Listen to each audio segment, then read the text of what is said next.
আমির খানের সাথে দেখা করতে যাচ্ছি আমি আর আমার ভাই।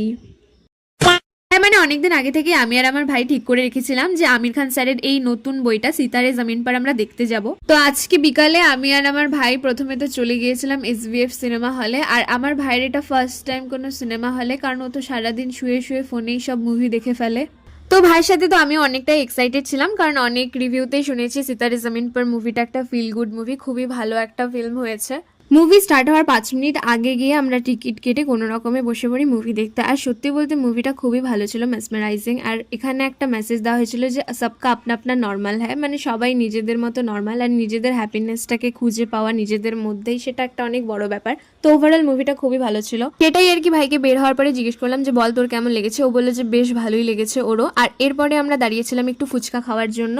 এরপর ফুচকা খেয়ে গিয়েছিলাম পাশে একটা মলে। আমি আমার জন্য কিছু টি শার্ট আর প্যান্টস দেখছিলাম বাড়িতে পরার মতো, কিন্তু ওখানে পছন্দ হয়নি কিছু, তাই একটা টি শার্ট আমার আর আরেকটা টি শার্ট ভাইয়ের জন্য নিয়ে সেখান থেকে বেরিয়ে আসি বাড়ি যাওয়ার জন্য। তো আজকের মতো এতটুকু। ভিডিওটা কেমন লাগলো অবশ্যই জানিও, আর ফিল্মটা তোরা দেখেছো নাকি অবশ্যই জানিও।